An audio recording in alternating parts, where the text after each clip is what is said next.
Hey everybody, I guess I'll start out this week with a quick update since I've been away for surgery the past week or so. This is my new chest. A little over a week post-op. I'm still putting bandages over my nips, and I just got to see my chest for the first time yesterday. It was all wrapped up and stuff for the first week. And I'm just, I still can't believe it. It's amazing to not have boobs anymore. It's looking pretty gross, and I still have like all sorts of, you know, bandage stuff attached to me and everything, and I'm really, really sore, and I'm still hunchy, because everything hurts. But, I'm really happy with the results. I went to Dr. Garamoni in Sunrise, Florida, and yeah, I really like the placement of my scars so far. I did a lot of upper body working out beforehand. It seems to pay off because scars seem to be right underneath my pecs, and they're pretty defined. This side's a little poofier than the other side right now, but some of that is swelling that'll go down, and some of it is just that my left side is a little more developed than my right side. Here's some side view. You can see I have terrible posture, but I'll hopefully work on that. I also have a lot of stomach going on at the moment. I lost about 15 pounds since January, trying to get ready for surgery. And like the last week I've been doing nothing but sitting on my ass and eating, so well, we'll get that back in shape after this is done healing. So yeah. Yeah, I'll show you some more of like my nipples and stuff once they look less gross. And alright, now on to the topics for the last 2 weeks. Alright. Okay, so the first topic for Gender Queer Chat is traveling. I think everybody pretty much covered the main points about traveling. It's hard when your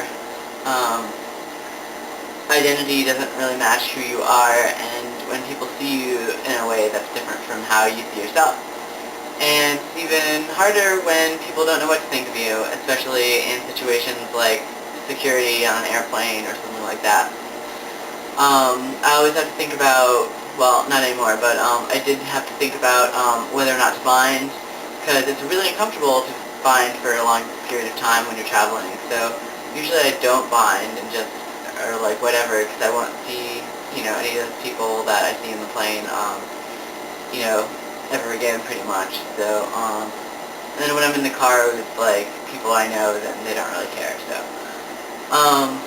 Stuff like, you know, stopping at rest areas and using the restroom, I always have to think about whether I want to be a boy or a girl, or use the family restroom that day.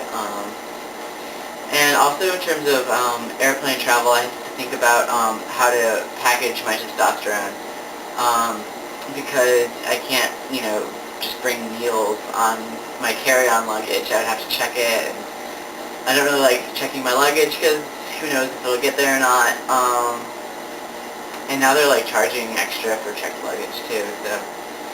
So yeah, there's lots of worries, and yeah. And one of the reasons I really don't want to, now that I have my surgery, I can change all of my stuff to mail if I want to. And I'm kind of hesitant about that. Like, number one, because I don't really think people care.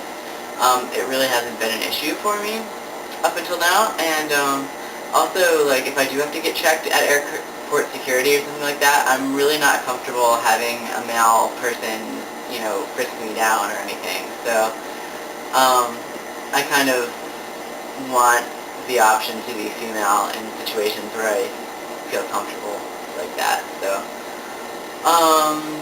yeah. So that was travel. The topic for this week is, what is gender anyway? And if I knew the answer to that question, then I would be famous and making way more money than I make now. Um, but yeah, we've been talking about gender every week, but it's really hard to define.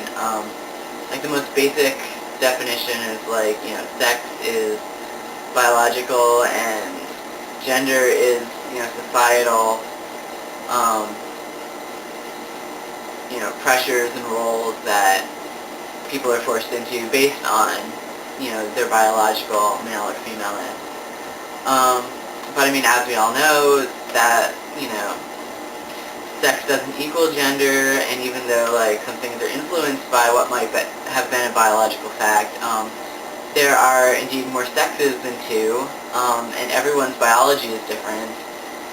There's not one thing that you could pick out as being, like, innately male or innately female, because we all know that, guys don't always have penises, girls don't always have vaginas, and, like, there's just so much sexual variation. That means that the gender variation is exponential.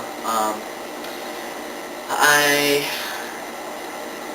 think that, like, we broke down into categories of genders, but really everybody's gender is their own and is very unique to them. So, I don't know, what is this thing called gender? I'm still trying to figure that out. Yeah, I like to say that I'm genderqueer and that I have a non-binary gender identity, but I still struggle trying to find the words that describe my gender because, as a female person, I was perceived as butch, and now I'm perceived as like this femme man, and it's somewhere in between. I feel more comfortable at being seen as like a more effeminate man than I was being a more masculine female. But I don't know.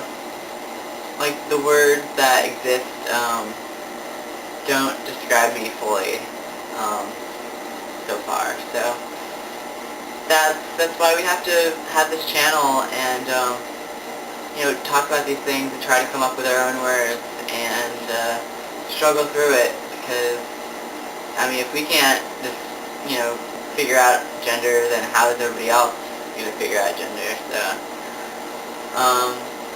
I think it's just really important to be open-minded and think about new things all the time, and just to be aware that everybody's gender is different, and gender shouldn't be this sacred cow that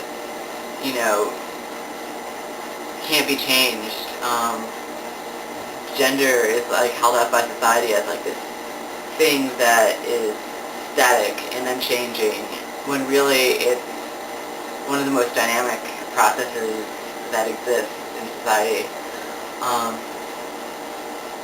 And people need to get over just putting people in boxes. People should be judged on their skill and their merit and not what's between their legs. So, alright, I guess that's it for that topic, and next week I'll be back on track for my Tuesday slot, and yeah, thanks for sticking with me. Bye.